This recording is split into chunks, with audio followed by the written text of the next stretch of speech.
Lorath, who is the Pale Man? The Pale Man is... This is the story of learning the Pale Man's disturbing identity in Diablo 4, Act 3, 1, The Spreading Darkness. After our fiery encounter with Astaroth, we head back to the barbarian outpost of Bardu in the Dry Steppes to meet up with Lorath Nah as he had ventured off alone to find the Pale Man. Upon our arrival in town, we hear the locals complain. The old bastard drank half my stock and left without paying. Wondering who this reviled drunk is, we again hear another displeased local heir. Miserable drunken louse. It's only after a third local complains. Can we never have peace? Shouting and cursing all night. They should run him out of town. Do we see just to the north the source of the disturbance, as a snoring Lorath naps in a muddy pigsty.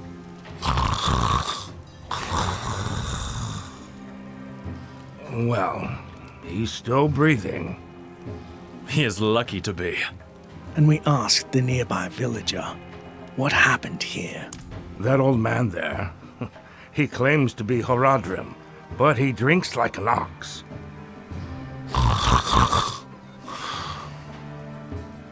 He came to town days ago, looking for a servant of the demon Lilith, a pale man. It seems he didn't like what he found. I see. I will take it from here. Who are you? He and I met in the Fractured Peaks. I saw his pale man in a vision, if you can believe it. Enough. He's yours. Just keep away from the bottle, both of you. As the locals meander off, we're left to rouse the incapacitated Horadrim, much to his dismay.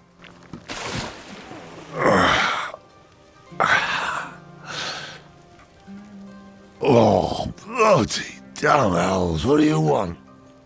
You told me to meet you here, Lorath. Remember? Of course I remember. I'm just surprised you're not dead.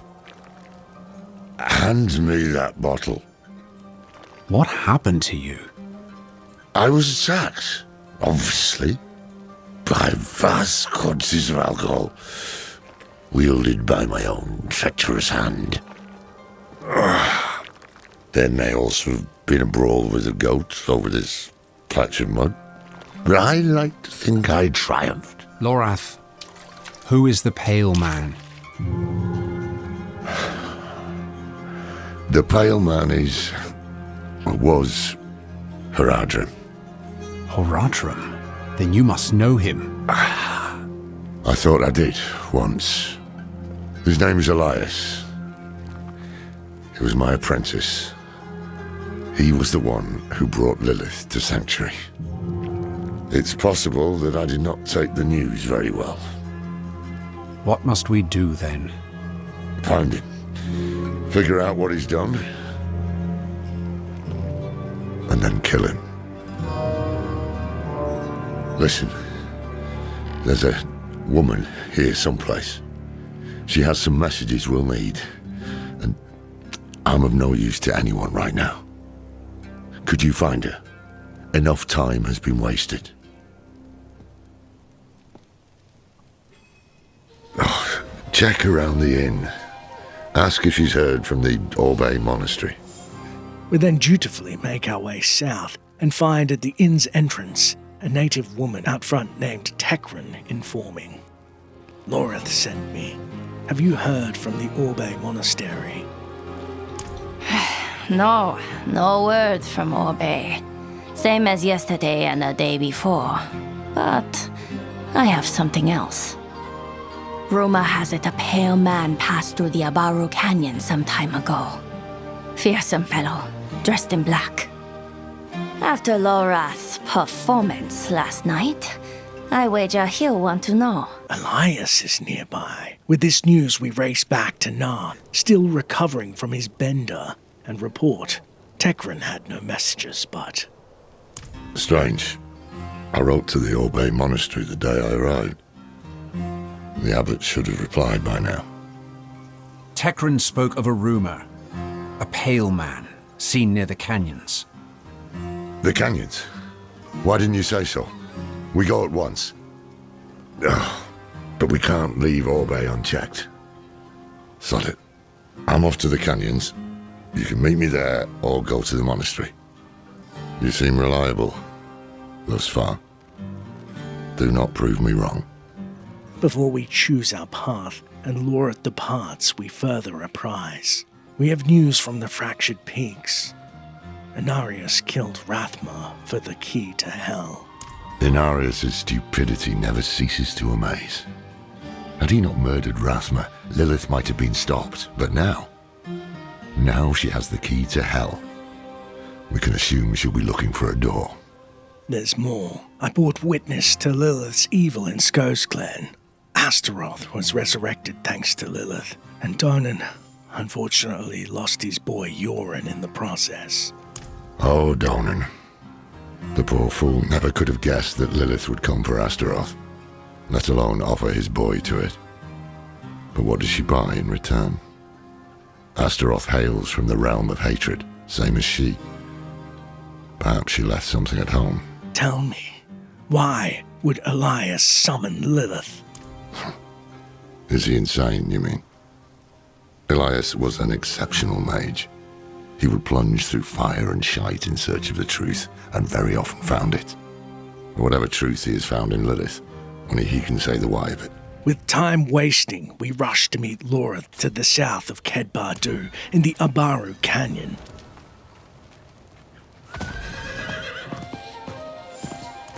Departing the town, we see the bodies of the whispered cannibals in the hills, and it's just to the east we find an encampment that has succumbed to an unseen carnage. By the well in the middle of the road, Lorath looks on and we ask, "What have you found?" I had hoped to find a witness who saw Elias. Instead, I have a camp of dead merchants. They were slaughtered by demons, that much is plain. But none were summoned here. We should search the canyons. Could Elias have summoned these demons? Easily. And assuming he did, he may still be here. Stay close to me. Just to the south, as promised, we're set upon by four-legged flesh threshers and vile fiends who lie in wait.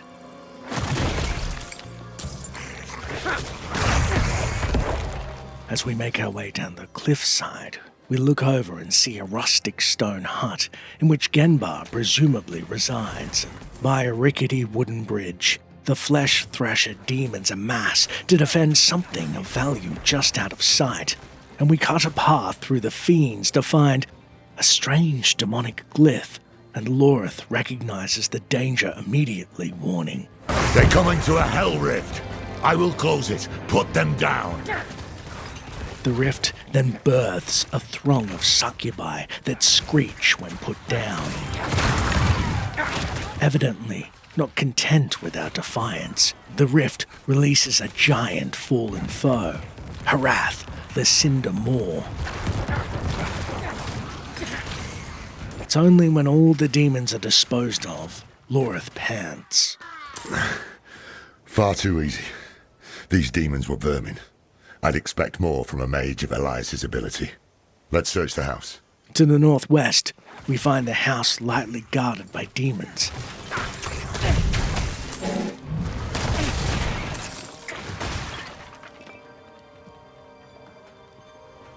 Dispatching them, Lorath warns. Tread carefully. Elias could still be close. See what you can find. Turning to an open journal of one Genbar, it reads, "Today, Master Elias called at my door. I had trouble with my words, so I showed him my carvings. He said he could see my pain in them. The pain of a lonely man who had learned to hate the world. And yet, our mother, Lilith, found me beautiful. He said there are others like me as well. And together, we will build the new world. Statues of Lilith? What else has Genbar been up to? A demonic scroll in the northeast of the room reads, "Scrolls of incantations for summoning of minor demons. Drawings resemble the four-legged demons in the canyons." Moving to the courtyard, we find Lorath inspecting some broken carvings, and we see the remains of a fine stone statue smashed into pieces. Heading to an alcove smattered in blood, Lorath sighs. What a damn mess. Overlooking a bloody glyph, we see an expertly carved statue of Lilith covered in blood and viscera, wondering if this is Genbar's remains or someone else. Handing the demonic scroll to Nar, we inform, "Here's what I found," and he quickly divines. Burning hells! We're too late. Elias is long gone. This Genbar is our summoner. How can you be certain? Isn't it obvious? Elias finds Genbar alone, friendless, full of anger. So he plays him like a fiddle, offers him Lilith's love and a part in his grand delusion. Then he gives him tools to express his anger. Summoning scrolls. Very perceptive. Who knows how long Genbar has stewed in this madness?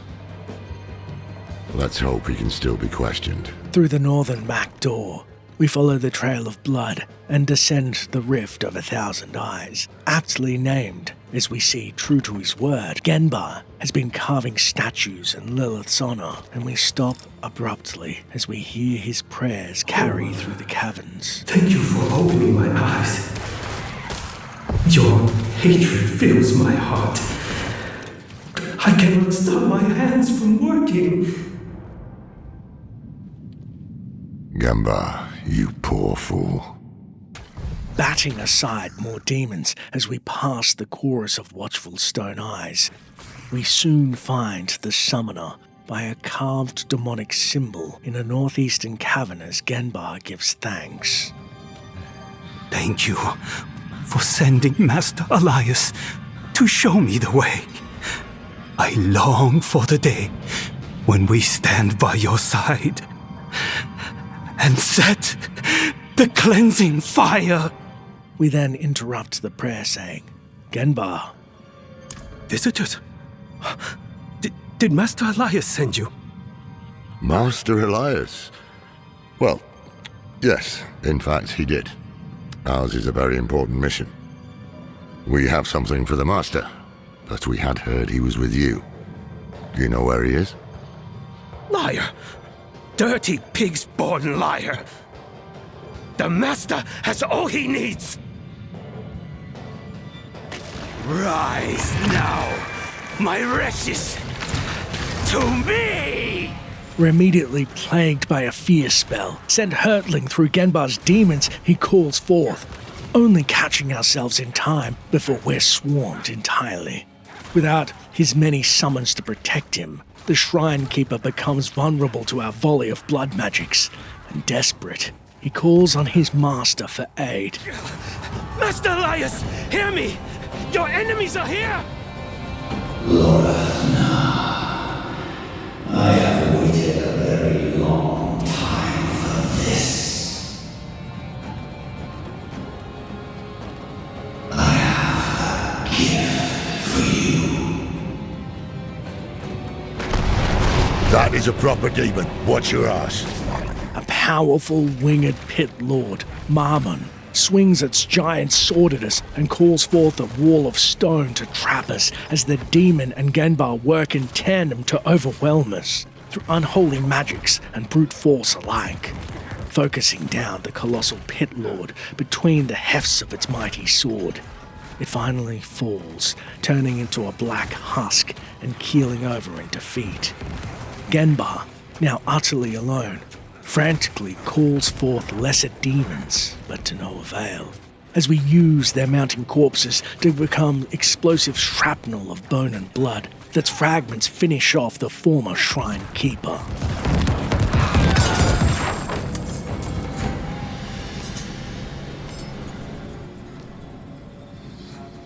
Oh, Elias, how vicious you've become. Bad news first. Genbar was expecting someone. It seems Elias has turned others to his madness. Taught them to summon too, I'd wager. You heard Genbar. The Master has all he needs. They're about to do something drastic. And the good news? Elias gave us a gift, remember? This demon he sent to kill us. It is unique. It requires constant feeding. Human sacrifices, in fact. If I cut open its belly, someone inside might hold a clue. Tell us where it came from. I must have it brought to Bardu for examination.